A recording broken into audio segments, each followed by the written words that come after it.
You're only a what if away from great holidays. Check out the deals at whatif.com. What if is Aussie for travel. It's Pete and Kimber with Ben Cousins. Today's show is brought to you by the word delirious. Why? Maybe Are you delirious? a little bit. Why's that? I had a late night last night. Yeah. Trying to put together that bloody train cake from the Australian Women's Weekly Children's Birthday Cake Cookbook. I mean, I'm thrilled because we are doing a cake off and you, me and Ben are taking turns to make a cake. Yeah. You weren't meant to make it last night. No, I was because I can't make it today. I'm busy today, so I had to it's make it tomorrow last that you're night. meant to I be- know, but it's going to hold over for a couple of days. So does that mean the cake's here? The cake's here. No, but you're not allowed to look at it. Why? You're not allowed to look at it yet. Why can't I look at it though?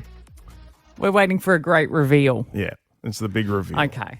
And what I'm going to do is in The Simpsons where Homer Simpson tries to build that barbecue in the backyard. Do you remember that Yes, episode? yeah. And then you see the photo of the barbecue on the front cover and he drops it and it looks nothing like yep. that. I'm going to do the same thing to you. Nailed it.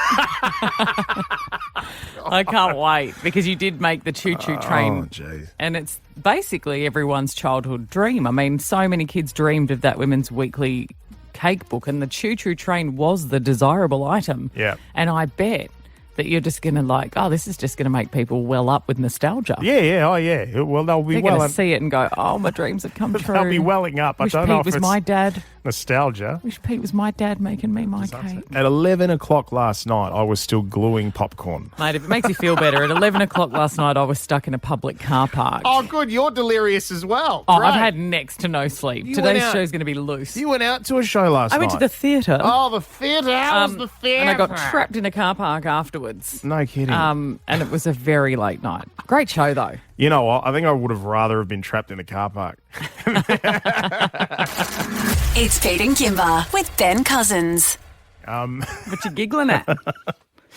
Can I just play you something stupid? This is Yep. just dumb audio, and it might be a bit childish, and who cares? Honestly, I'm just in that mood at the moment where I'm just whatever. I'm going to play it. Actually, hang on.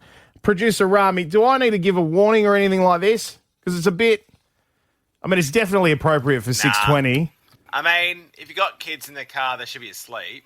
Yeah. Okay. From Parent your Rami. warning.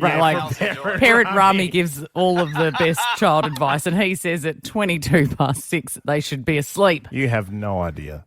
But I just heard this. So this is from a talkback radio station, 2SM in Sydney, Okay. which I love to listen to. I listen Yeah? to daily. Tune in regularly, Tune do in you? regularly just to see what's happening. You know? And this was a bloke the on-air guy at the time. I think he was doing a quiz, or maybe they were just talking about why the sea is so salty. And Okay. and he had a caller call up, and she had the reason why. And this is what ensued, and it made me chuckle. And I thought, if you need a cheeky little laugh this morning, Why here am you I go, you already can have this. anticipating what she's going to say? because it's. Am I because filthy? I brought it. Do I have a filthy mind? No. I think we all know where this is going. Anyway, Okay. take a listen. The salt in the sea. Eleanor, is it? Yes, I've Hi. got an answer for the saltiness of the ocean. Yes. My grandson told me he was looking it up on the internet. All right. But because of all the semen. Is that your answer? Yes, Oh, all the semen in the ocean makes it salty. 13, 12, 69. We will totally ignore that answer. Okay, because I just wish these people wouldn't phone up and put on bodgy voices.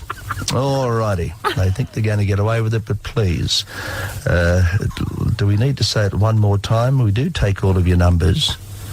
And it is an offence. Okay?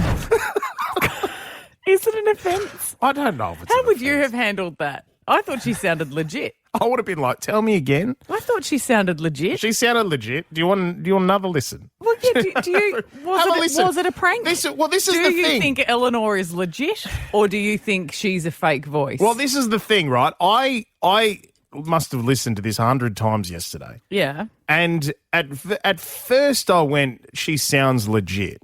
And then as I listened more and more and more, I felt like I could hear a tinge of maybe it's a prank in there. But at the same time, it's very well done, right? So here, I'm going to play her voice again. Just the beginning. Have a listen.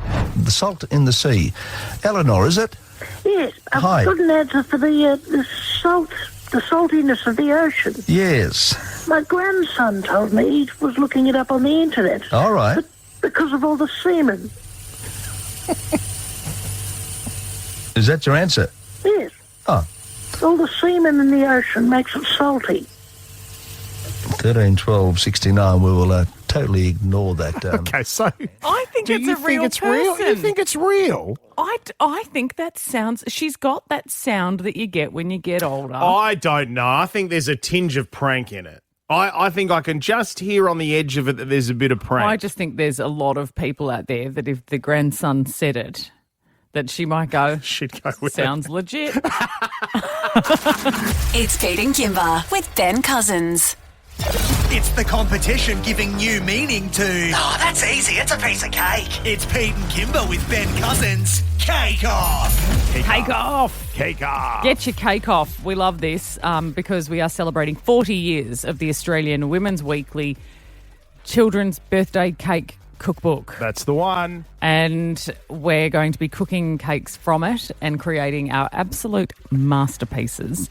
And Pete, the current vote over the last couple of days was that you had to make the Choo-Choo train. Which I, hand over my heart, wanted. That was the one that I wanted from WA. And I did mention to you that there was some people on Google basically saying, Yeah. mate, this is a really difficult cake. Yeah, and they were right. Were they?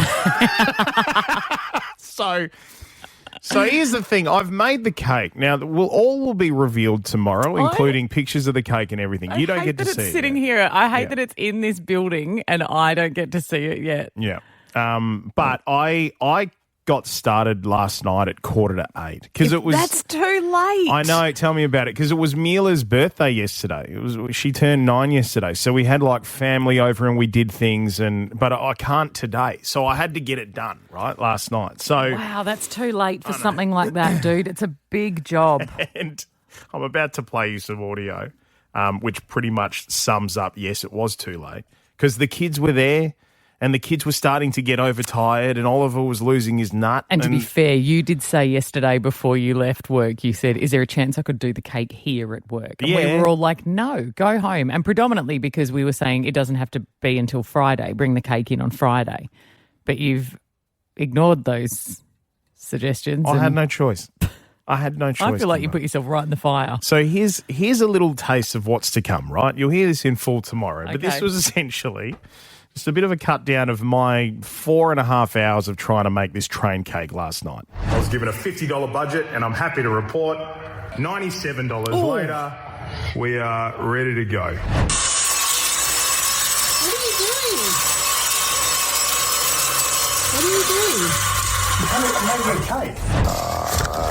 No.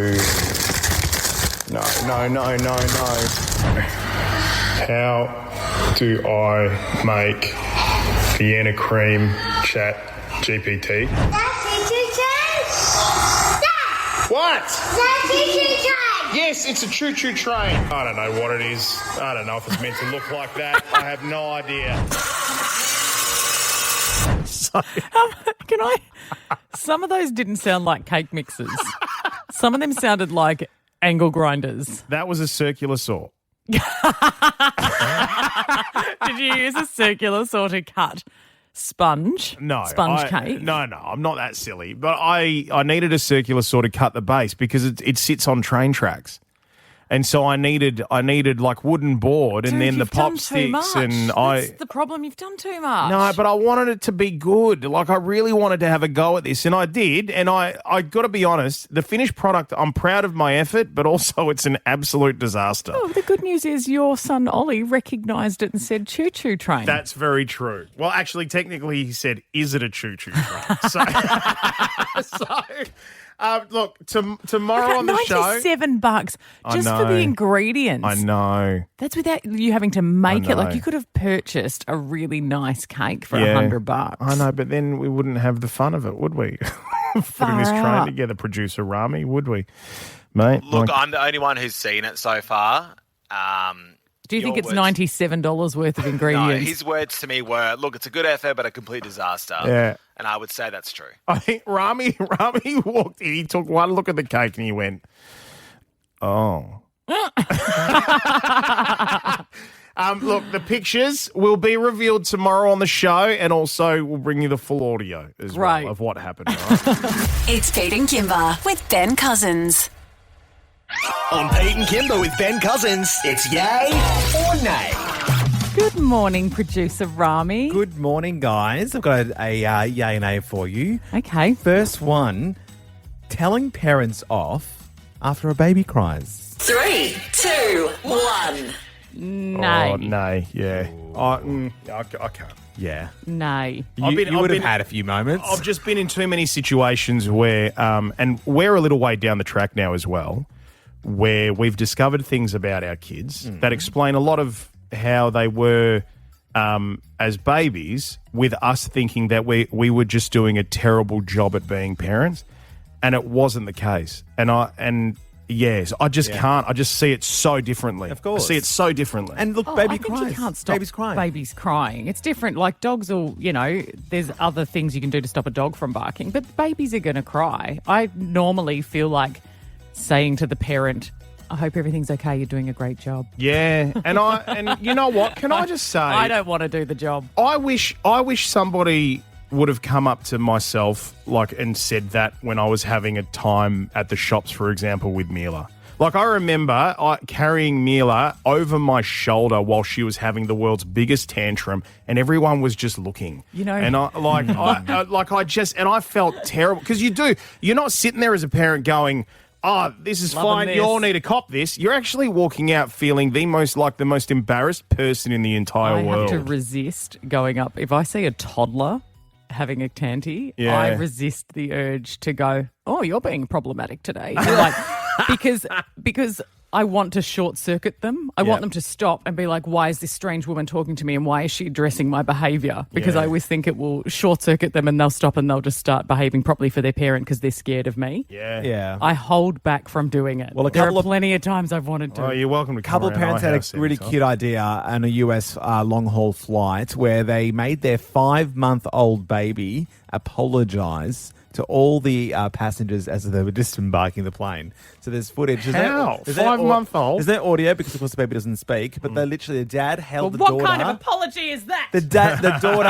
held the dad held the daughter, and they just watched everyone and waved at everyone as they disembarked. And I thought that was very sweet. That is sweet. It's a good way of saying sorry. It's like, not sorry.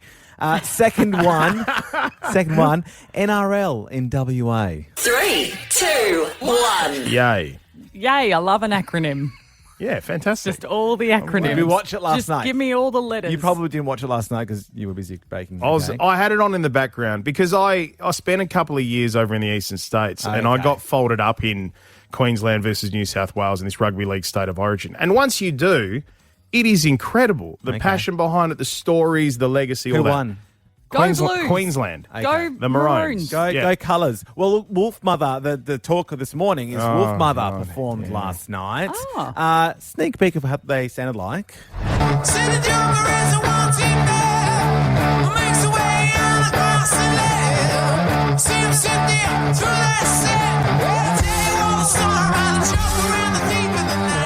Yeah. I mean, they sounded fine there to me, but a lot of people were not happy with their performance. A lot of really? fans were left underwhelmed by the performance. Yeah, I think the general sort of feedback was, how come the NRL can't get out of 2005?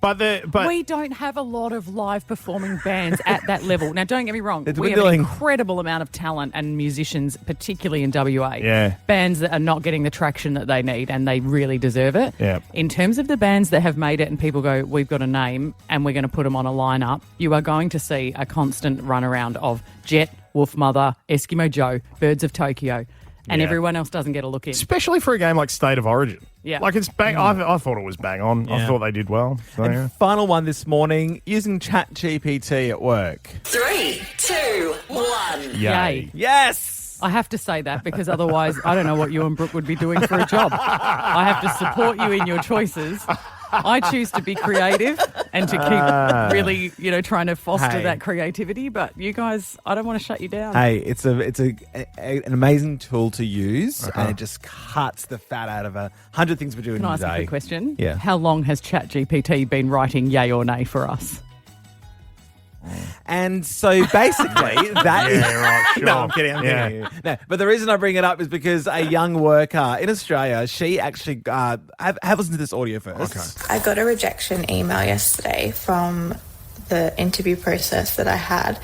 And one of the main reasons was my heavy use of ChatGPT. When are we going to stop shaming people who use ChatGPT? Because it absolutely... If you use it intelligently, it's the most efficient way of working ever. And I'm proud. Well said. Did chat? It's Pete and Kimber with Ben Cousins. Good morning to you, Lynn McGranger, nominated as part of the Gold Logie for this year's Logies. Good morning. Congrats, mate. How are you? Guys. I'm great. I'm just enjoying the ride, to be honest, Pete. I'm just, it's all a bit nuts, but, so am I, so it's perfect. That's good. This nomination is long awaited and well deserved. And I must admit, we spoke to Julia Morris earlier in the week and we didn't think we'd be able to get the likes of you. And I said to Julia that she was the only one we're talking to. And then they went, we can have Lynn. And I was like, oh dear.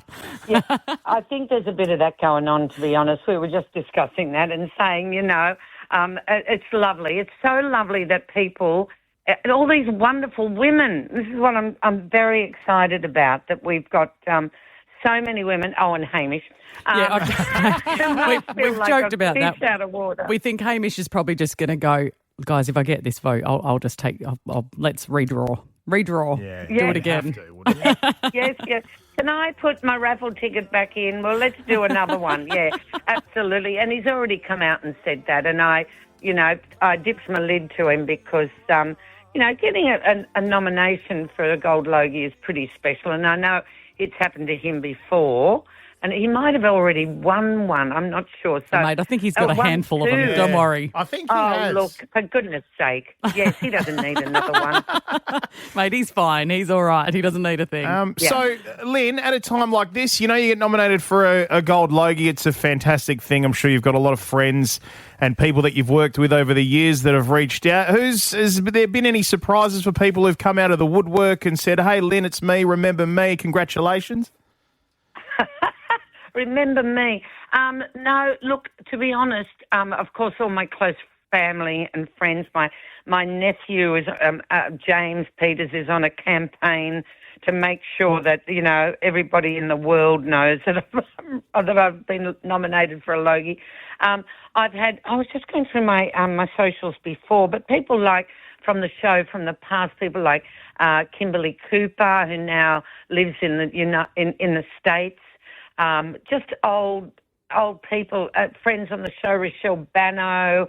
Lots and lots of people. It's been just delightful. And I got a lovely text from, because as you know, I've left the show, and I got a lovely text from Ray Ma, who I see reasonably, like I run into him from time to time. That's Alf Stewart, for those of you playing at home. Channel 7 studios.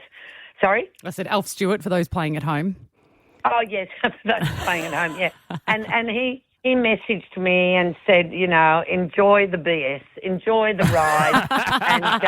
and you know what? That's all you can do, because at the end of the day, it's a lump of metal. And yes, it represents a lot, I guess, but it's a popularity contest for this year. And I know it sounds like I'm just saying this, and I am just saying it, but I mean it.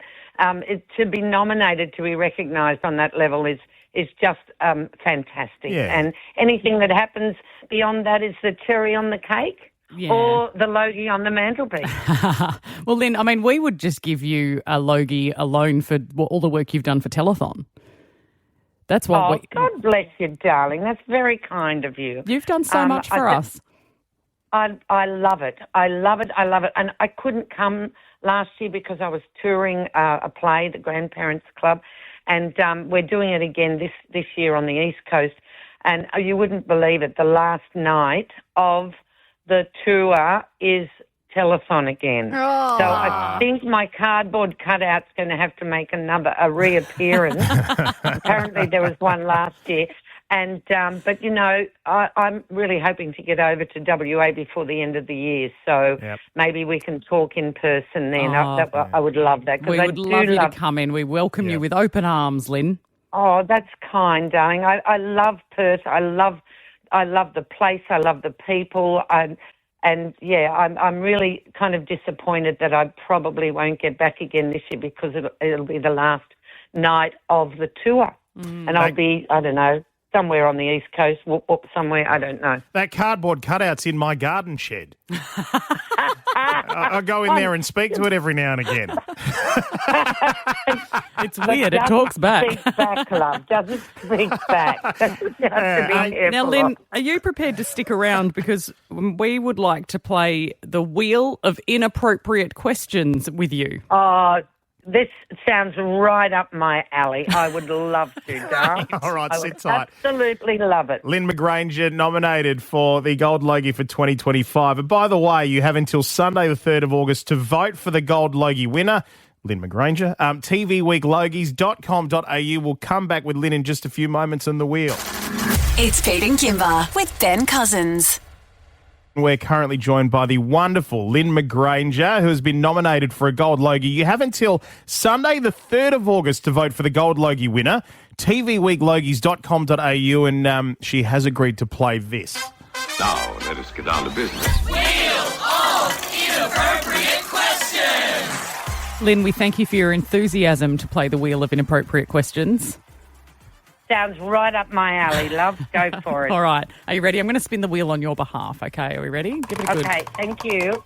Oh, that was a bit flat. I'll go again. Well, it hasn't been spun for a little while. Oh, there we go. Okay. Question number 1. Inappropriate question number 1. Okay. Lynn, news.com.au reports that you get paid $350,000 per episode of Home and Away. There are 230 episodes per season and there are 33 seasons. Can you confirm that you have been paid $2,656,500,000 during your time on the show? Is that before or after tax? Because it does make a difference. You know, if it's before tax gross, then I'd say, yes, it's pretty darn close. But remember, we do have to take tax out of that. That $2.6 billion really whittles down to nothing by the time the tax man gets you. Bugger all, love. You only end up with a bit over $1 billion. Okay, I'll give it another spin. Give it another spin. Let's go. Okay, you can read. Oh, okay, you can read this one, Pete. Oh, I get to read it. Oh, you got it. Usually these ones are fraught with danger when they get passed over. Oh. This kind of goes hand in hand with the last question. How much did you pay for your last pair of jeans? Oh, my last pair of jeans, I got them on. I got them online, and I think that was it. Oh no, I know. I got them in DJs or Myers, and they were half price, and I got them for about $90, which didn't eat into the $1 billion very much, I have to say. I love it. Okay, third question. Let's go. This is how the rich stay rich. You know, it's like Eat jeans. All right, I have your next question. Your final question, actually, for your Wheel of Inappropriate Questions. Lynn McGranger, we're going to play a game of fire, shag, marry. Okay. These are your contenders. Right. You need to tell us who you would fire, who you would shag, and who you would marry out of Alf Stewart, Harold Bishop from Neighbours, and Principal Donald Fisher from Home and Away. Oh, dear God in heaven. Okay. I would fire Donald Fisher. Yeah. I would marry Alf Stewart, and I would shag Ian Bishop. Nice. Well Lucky said. Ian. Well said. Lynn? Any particular reason for those choices, Lynn? Well, because they're less alarming than any other choice. That was the general consensus here too. Yeah. Hey, Lynn, we absolutely adore you. We can't thank you enough for coming on our show, and we wish you all the very best of luck for the Gold Logie. It is, you say it's a lump of metal, but it represents so much entertainment and warmth and love that you've brought into our lives watching you on the telly for so long, mate. So good luck. Thank you so much, darling. I really appreciate your support. And if I do make it over before the end of the year, and I'm hoping I do, I would love to come and talk to you in person. Please come in. We'd love to give you a cuddle. We'll see you soon. And I want to check out that bloody wheel, too. It's Pete and Kimber with Ben Cousins. Hey. What do you reckon? What do you reckon? This is going to be a touchy one.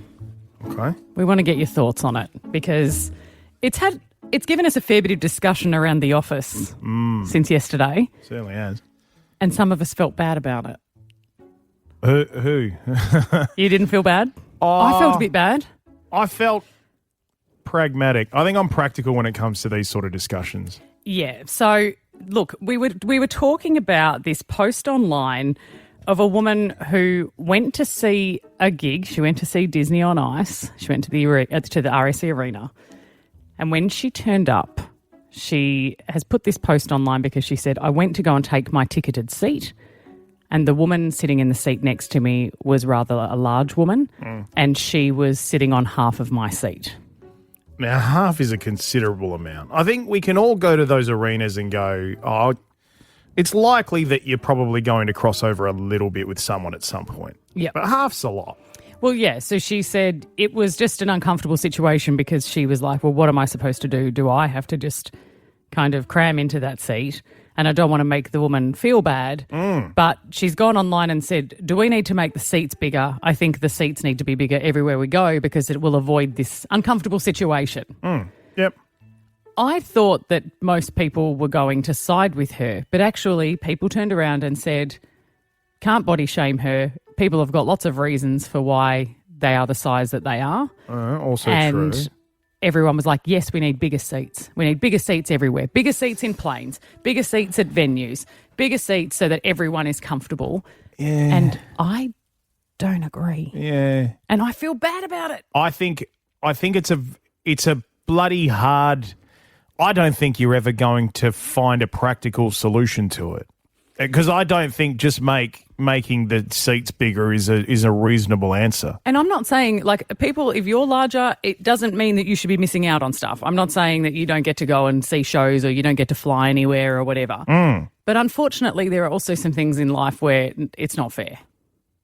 Right? Yeah. We all go through things where you're like, it's just not fair because they kind of have to make generic rules for the majority.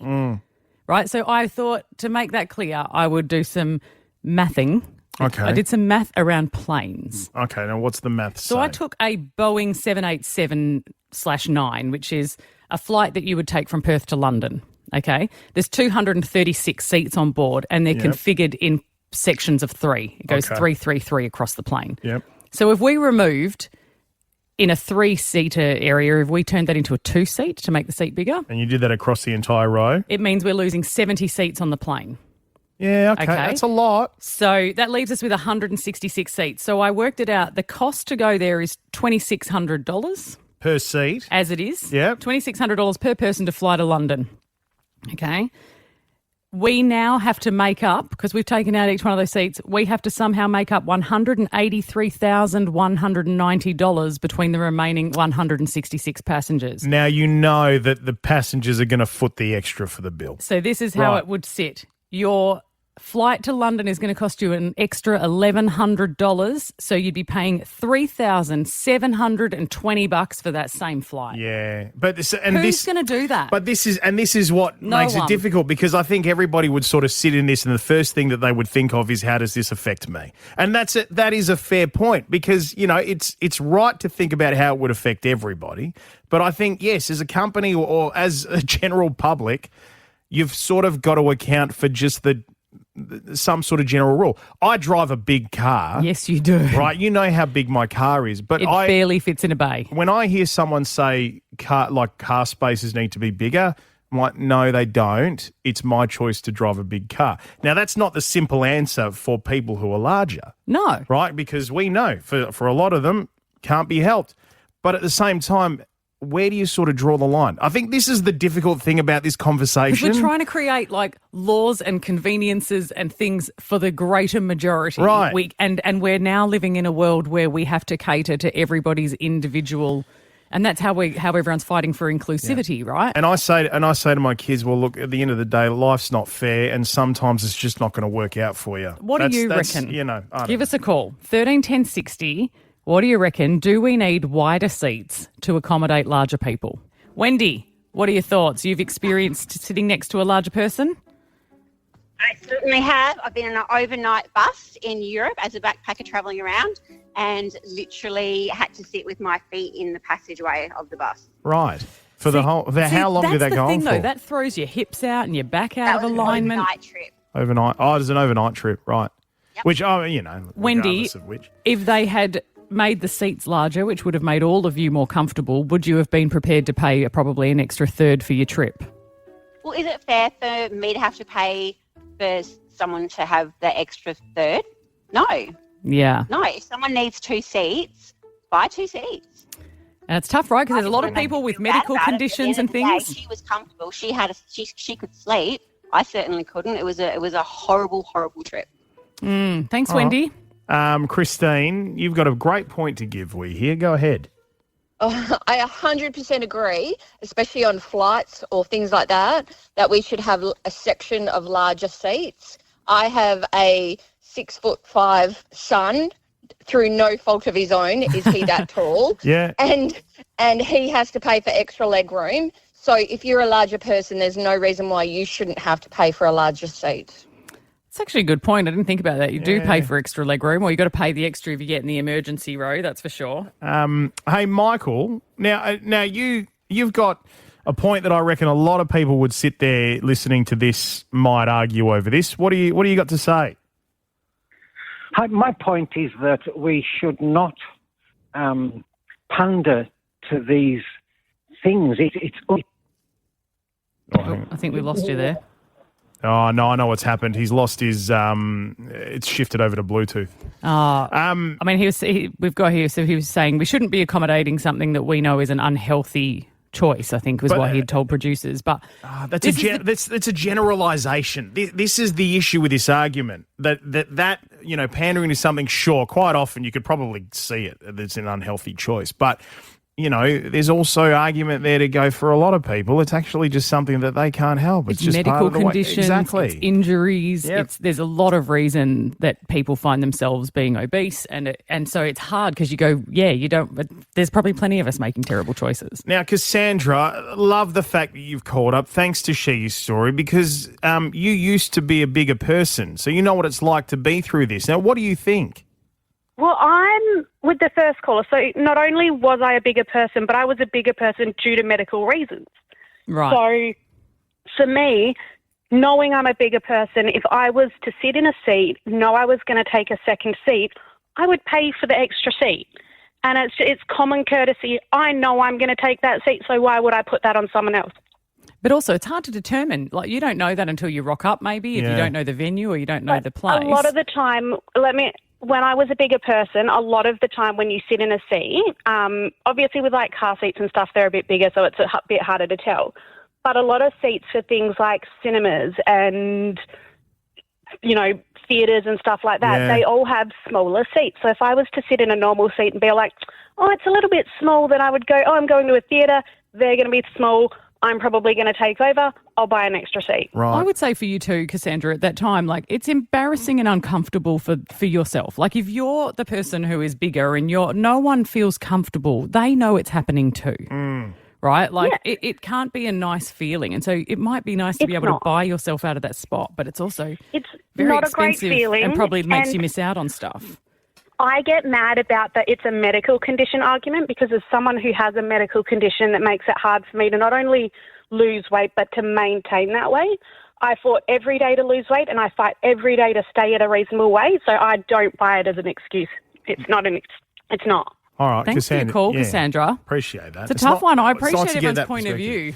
Yeah, absolutely. 'Cause it's tricky. Are we closer to an answer? Absolutely not. I don't think that if it came to push came to shove, I think that if you said to people, cool, we're going to make all the seats bigger, but you're all going to pay more, I think no one's going to do it. It's Pete and Kimber with Ben Cousins. Life can be so unpredictable, especially when that's the aim of this game. So we're asking, what happens next? The time here, cheeky game of what happens next. Just a bit of fun. Yeah, producer Brooke likes to scale the internet for all of the weird and wonderful stories out there, give us a little glimpse of it, and then says, what do you think's going to happen next? Sometimes they're quite dark. Let's hear the story first. Take a listen. A man in Los Angeles threw a surprise birthday party for his roommate, complete with balloons, decorations, and a dozen guests waiting in the dark. What happens next? A dozen guests waiting in the dark is the hook for me. Like, that's the thing where I feel like he's walked in and the lights have come on. They've all yelled surprise. He's had a heart attack and he's gone. I think he wasn't expecting anyone to be home, and he's come home and he's got someone with him that he shouldn't have. Ooh, that's a good one. All right, let's take a listen to what happened. When the birthday boy came home, he panicked thinking it was a home invasion, ran out the back door and jumped a fence. A neighbor saw this and called the police, thinking it was a robbery. The police checked the home and found unregistered weapons. The birthday boy was then arrested in a room filled with balloons. Oh, my God. I mean, it's weird we didn't get that. Why wasn't that obvious? Yeah, I know, right? I mean, that should have been our first guess. Absolutely, yeah. All right. Well, look, luckily we have another one, so we have another crack at something. So let's take a listen to the story so far. It was a cold winter's night in Argentina, and a stray dog was roaming the streets. The dog entered a cold, dark alley. What happens next? I'm going to go with this is a warm, fuzzy story. Has entered a cold, dark alley. There's a restaurateur has seen the dog, felt sorry for him. Are Here you you go, describing buddy. Lady and the Tramp? A little bit, yeah. There's a beautiful romantic scene where they're sitting at a table eating pasta together and one strand brings them together and they have a pash. Like, stuff like that. Like, I'm hoping, that's what I'm hoping for anyway. Also, in my version, I think that the dog also gets a meal out of it, but I think it is the face of a body in the alleyway. Okay. Let's have a listen. The dog found an abandoned baby in the alley, carried it in its mouth to where her own puppies were, and lay with it overnight to keep it warm. The baby was found the next morning. The life-saving dog was named a hero and taken in by a loving family. Oh, okay, phew. Okay, it's all right, guys. It was an okay story. Wow. I want to know what happened to the baby from there. I want to know if it got adopted and then. It just stayed there. It was raised by wolves. Oh, yeah. It's Pete and Kimber with Ben Cousins. 131060. Have you ever hired a private investigator? Oh, I would love to hear people's stories of this, please. I mean, I feel like I'm grateful I don't have a story because if I've never had to hire a private investigator, then nothing's wronged me in that way. Yeah. But this is a pretty amazing story. So Indy Clinton is a Melbourne-born model and influencer about, lifestyle, family, modelling kind of stuff. And she's got, 650,000 plus followers. Lots of people following her content. Mm-hmm. She's also been getting a lot of trolling, a lot of bullying, and it's been pretty heavy, right? And so it got to the point where she was outwardly saying to everyone, can we just stop it? Like, you guys are all being awful. But it got so out of control, she decided to work with a private investigator. Oh, I love this. I love that she's got, because you just can't. Like, at that level and those numbers, you can't come out and go, can you all stop? Because the internet, it just doesn't work like that. It sucks. Well, and for some disgusting reason, people seem to think that when you have a job that you're in the public eye, that we deserve this. Yeah. People have openly said to me that I deserved to be bullied or that I have to accept that I got bullied because I have a public profile. It's insane. It is so insane disgusting. And it's wrong. So she worked with this PI because she said, I want to find out who these horrible people are behind these accounts and see if there's a way to shut them down. And she's saying, you come on and you're anonymous, but I've been able to find you. Now, she's not silly. She's not coming out and saying hey, it's you, and like saying their names and outing them. Yeah. Because I know she'll get in trouble for doxing. But she's found out so much information that she's saying she even knows specific details like their ABN numbers, where they gave birth, their tattoo designs, the name of their gynecologist. This is amazing. She just went for it, and she's kind of outing some of them by going, hey, girl, I'm talking to you, and then describing the person's story. Wow. Imagine being that person finally sitting there thinking to themselves, they know who I am. Yeah. It's about time. Many of you are mothers, which I think is most surprising to me because I'm like, oh my God. I literally know every detail down to your ABN and down to where you gave birth at Francis Perry Hospital, even to your gynecologist. You regret your evil eye tattoo you got when you were 18. You also had a huge burnout in 2024, which, I mean, babe, you're contributing to my burnout because you continue to online troll me. Wow, you can't get away from that. If you are the person on the other end of that, that's so specific. She's got a 64-page document. Wow. And she's like, these people are professionals, mothers, and she goes on to say, I'm really concerned because you're trying to stop kids from bullying, but if you yourself are a bully and a disgusting person, then that's what you're raising. Yeah. We all know that that's what's going out into the world. Yeah, 100%. You imagine that.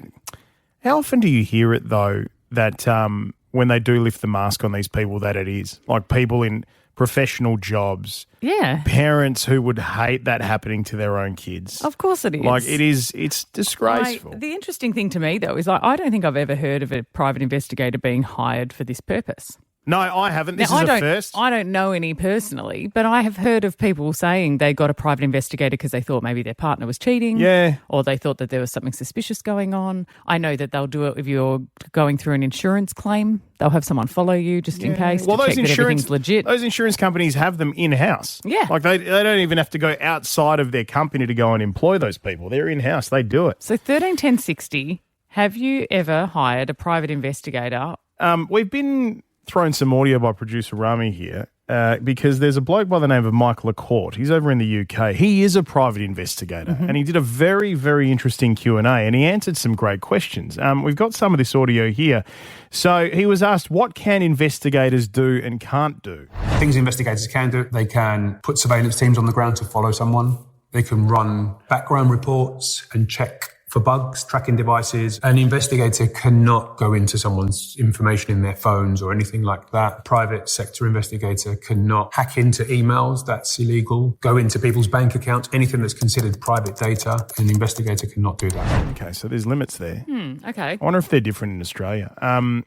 When you are hired to investigate a cheating spouse, are they actually cheating? Take a listen to this. When there is a niggling doubt with someone, generally there's something going on. In order for someone to make that decision to hire an investigator, there's got to be some type of issue, breach, untrust that's happened. More are actually cheating than not because spouses will do some groundwork themselves internally first. And it's pretty even in terms of male, female coming to us in terms of being the client. Let's put that figure anywhere between 70 to 75%.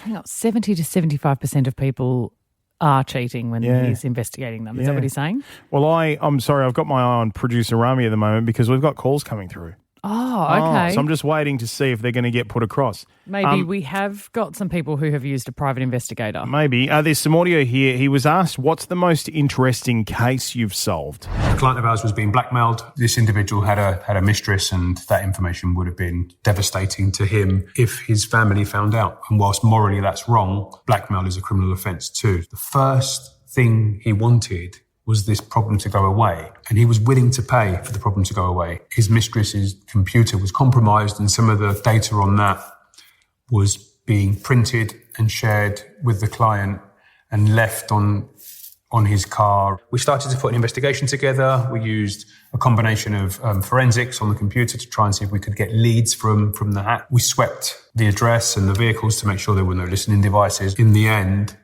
we identified the blackmailing group. A couple of the individuals who were behind it ended up being deported. Oh, right.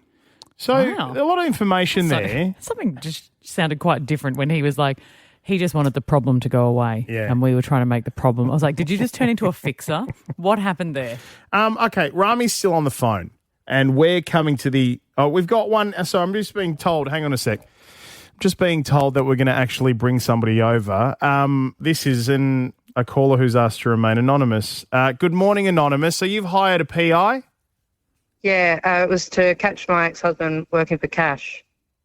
Oh, okay. So not cheating, but just working for cash. Was he squirreling, I can't say the word, away some money or something? Were you a bit sus? I probably should have got a private investigator on him several years before I would have maybe caught him having an affair. However, it looked like on paper he was earning $0, and as a tradesman, they often like to work for cash. Oh, yeah, right. So the private investigator can actually do the investigating for you, and that information then gets passed over to child support. And then with that information, they can obviously use that as evidence for an income. Right. So is that the reason why he wasn't paying child support? Yeah, so he wasn't paying child support because he apparently didn't earn any money. Right, yeah. And didn't actually work. Yeah. Even though he did. And most of our marriage he worked for cash, obviously. Okay. Was it worth it? Like, how much would it have cost you in private investigator fees? Well, it's several $1,000s, but that you don't obviously need too much information to obviously build yourself a case. Right. And based on outside information from things like social media, that along with private investigating is very worth it. And how much did you ultimately find out about him? About where his jobs were, where he was working, what kind of jobs he was doing. Obviously from then I was able to see who he was working for. Then I'm able to look up their companies on social media. So it gave me far more information. Right. Wow. Right. Can I ask how much he was earning? How much once you found out the figures? So it's over $100,000 in cash per annum. Oh, geez. And he was reporting $0. Which it's not unusual to hear this, but they don't count the spouse's income. So even though she's earning $180,000, they don't count that. Huh. So I was still getting nothing, even though in brackets he was earning $0. My God. That's amazing. Wow. Okay. Well, so it is definitely worth it. All right. Well, thanks. Hey, thanks for letting us know. Yeah, appreciate the call. No problem. Yeah. I mean, technically, we got one. We did. You're right. We do have to play the bell when we get one. We got one!